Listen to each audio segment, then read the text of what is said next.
Duit pencen bukan boleh guna suka hati. Itu survival kita. Soalannya, macam mana nak kawal? Sebelum tu, jangan lupa like, share dan save video ni untuk rujukan akan datang. Duit pencen kalau kita tak rancang betul-betul bukan setakat habis, tapi boleh buat hidup susah di alam persaraan. Jadi duit pencen tu sebenarnya nak buat apa? Ramai yang plan nak jaga elok-elok, tapi realitinya dalam 12 hingga 24 bulan majoriti duit pencen hilang begitu saja. Sikit-sikit keluar, sikit-sikit tolong, sikit-sikit nanti ganti balik. Tahu-tahu simpanan lesap. Ada satu benda penting kita kena ingat. Bila dah tak bekerja, income dah tak masuk macam dulu.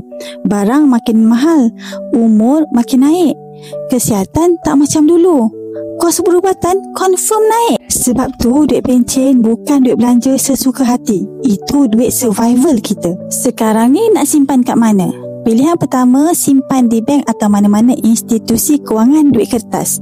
Ya, selamat, tapi terlalu senang nak dikeluarkan.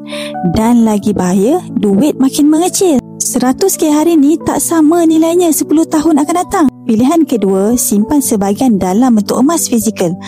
Emas susah bocor, tak ikut inflasi, nilai tahan jangka panjang. Dan yang paling penting, ia paksa kita untuk disiplin. Cara yang paling seimbang, tak perlu simpan semua dalam bentuk emas. Cukup 30% hingga 40% duit pencen ditukar kepada emas fizikal public gold. Baki simpan dalam bank untuk kegunaan bulanan. Inilah cara paling bijak. Duit ada, nilai terjaga dan hati lebih tenang. Bila usia makin meningkat, yang kita cari bukan lagi kekayaan. Yang kita nak ialah ketenangan.